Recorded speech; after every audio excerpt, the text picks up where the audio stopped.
the Black Death, the plague that changed Europe forever. Just imagine it. The year is 1347. A group of ships arrives at a port in Sicily. At first glance, everything seems normal. After all, ships come and go all the time. These ships brought grain, cloth, spices, and sometimes news from distant lands. So people begin walking toward the harbor with curiosity. They expect to see sailors, merchants, and goods. But what they see is horrifying. Most of the people on board are dead. The survivors are in terrible condition. Their bodies are weak. Their skin has darkened. Parts of their bodies are swollen and bruised. Some are burning with fever. Some are so disoriented that they can barely understand what is happening. Some are on the edge of death. The authorities, in panic, order the ships to be moved away from the port. But it is already too late. An invisible enemy has arrived with them. And within a few years, this enemy would kill millions of people. This was the beginning of one of the deadliest disasters in human history. The Black Death. The invisible enemy. Today, we know that this disease was caused by a bacterium called Yersinia pestis. But people living in the 14th century did not know that. They did not know about bacteria. They were not even aware that germs existed. They did not understand how diseases spread. To them, the plague was not simply an illness. It was an unexplained mystery. It felt like a punishment. It spread like a curse. It seemed like a sign that the world itself was beginning to fall apart. And in many ways, that is probably exactly how it felt to them. Because the Black Death did not move slowly. It followed roads, rivers, ships, and trade routes. It passed through ports, towns, and crowded cities. And wherever it reached, it brought death with it. And Europe was not where this disaster began. Before the plague reached Sicily, rumors of a terrible disease from the east had already spread. China, Central Asia, Persia, Egypt, and parts of the Middle East had already been shaken by waves of death. But in a world connected by trade, distance was no longer enough to protect people. Why did it spread so fast? Ships were not only carrying goods, caravans were not only carrying silk and spices, disease was traveling with them. And when the plague reached Europe, it found very suitable conditions to spread. Medieval cities were very crowded, streets were narrow, trash and waste were often dumped into open areas. Animals lived side by side with people. Rats could move freely through homes, markets, ships, and storage buildings. People did not understand hygiene in the way we do today.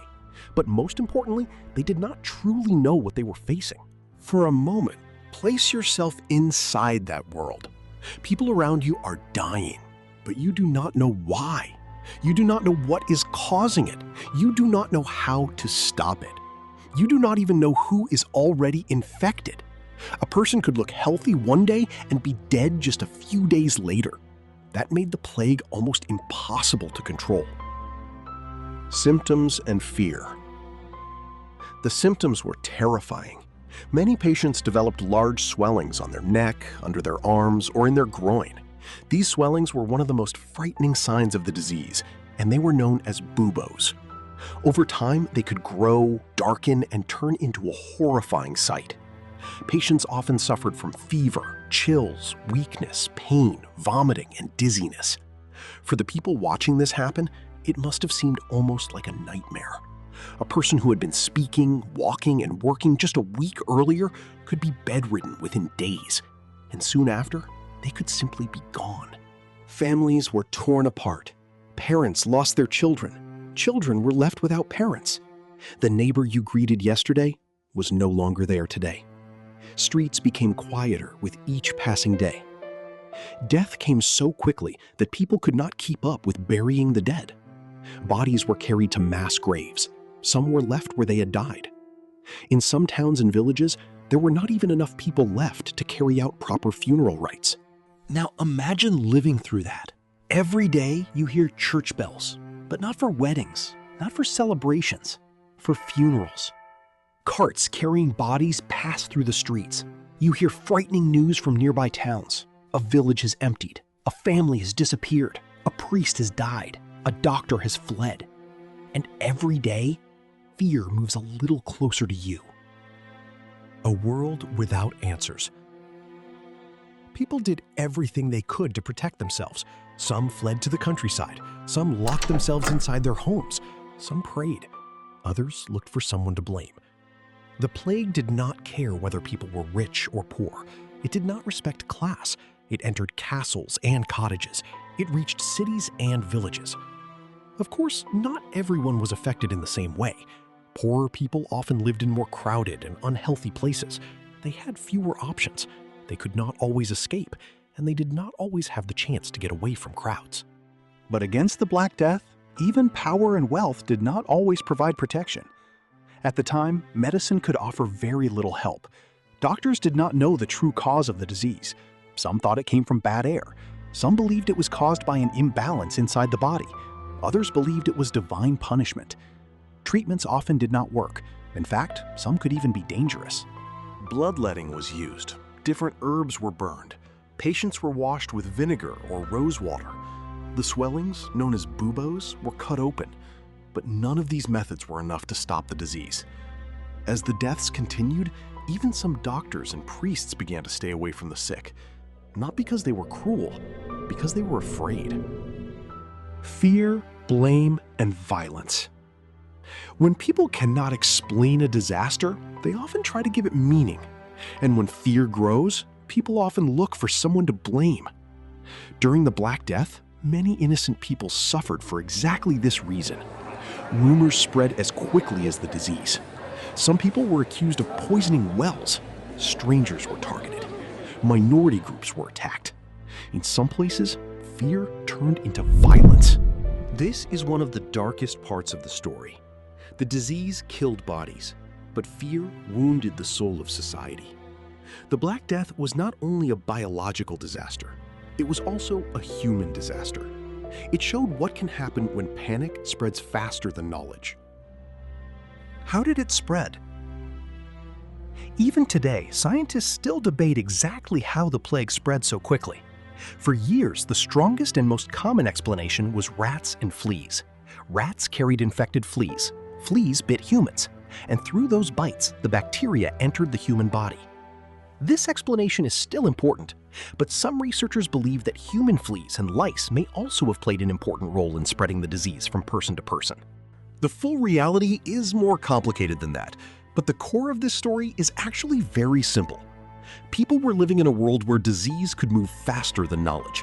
Trade connected the world. Cities brought people closer together. Poor hygiene made it easier for the disease to spread, and the medical world of that time was not ready for a crisis of this size. When all of these things came together, the result was deadly. A continent wrapped in silence. Even today, it is very difficult to know the true death toll with certainty. The records from that period do not show the full scale of the loss. Still, historians believe that the Black Death caused the death of a very large part of Europe's population. According to historians, in many places, around 1/3 of the population died. In some regions, the loss is thought to have been even greater. Think about that for a moment. According to estimates, in some places, 1 out of every 3 people disappeared, maybe even more. Perhaps in some villages, the population fell from 300 to 200. Some families were cut in half. Busy markets grew silent. Cities full of life became wrapped in silence. The effects of the disease continued even after the worst period of the plague had passed. The Black Death changed Europe in ways that the people living through it could not fully understand at the time. How did the plague change society? So many workers had died that finding people to work became difficult. Fields were left empty. Workshops lost their craftsmen. With human labor greatly reduced, the biggest problem for landowners became finding people to work in the fields. This made the surviving workers more valuable. In some regions, wages began to rise. Peasants and workers were able to ask for better conditions. Old power balances had begun to weaken. The feudal world, where peasants were tied to the land and lords held great power, was shaken. This system did not disappear overnight, but it was seriously weakened. Before the Black Death, the lives of many ordinary people were shaped by lords, landowners, and old rules.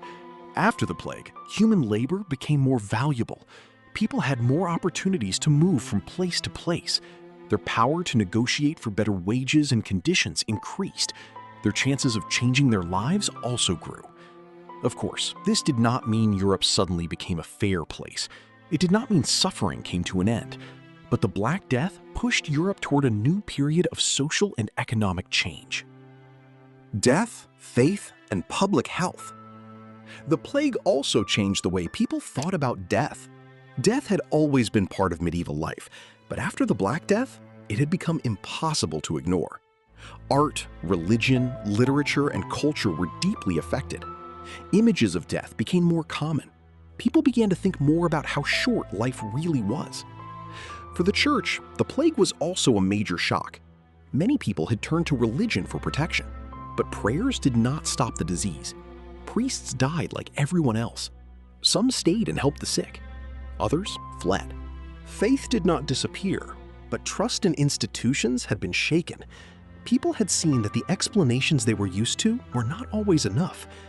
Over time, the marks left by the plague began to change the way people dealt with disease. Cities began to understand that disease was not only an individual problem, it was also a problem that affected the entire community. Quarantine practices became more common. Who entered and left the city, how trade was carried out, and where waste was dumped became more important. They still did not fully understand bacteria, but they began to understand that diseases could be managed through rules, isolation, and city planning. The larger lesson. This is one of the strange sides of history. Sometimes humanity learns its greatest lessons after its worst disasters. The plague caused unimaginable suffering, but it also forced societies to change. It exposed the weak points of those societies. It showed how crowded cities could become dangerous without cleanliness and order. It revealed how limited the medical understanding of the time really was. And it clearly showed how connected the world had become. This lesson is still important today, because plague has not completely disappeared. The Yersinia pestis bacterium still exists. Today, if plague is diagnosed early, it can be treated with antibiotics. Public health systems are now stronger. Science understands this disease much better. That is why it is very unlikely that the Black Death could happen again in the same form and on the same scale of destruction. But the larger lesson of this story still stands before us. People build cities, trade, and create great systems. But the systems they build are also fragile. A trade route can bring wealth, but it can also carry disease. A crowded city can create opportunity, but that same crowd can also become a great danger. Fear can sometimes protect people, but that same fear can also make humans cruel. And ignorance can be as dangerous as the disease itself. The Black Death changed Europe forever. The Black Death was not just a plague, it was a turning point. It emptied villages, it filled mass graves, it tore families apart, it drowned cities in fear. But it also changed the value of labor, power balances, medicine, public health, and the future of Europe. For the people who survived, the world was no longer the same. And from this changed world, a new Europe slowly began to form. The Black Death changed Europe forever. Thank you for watching.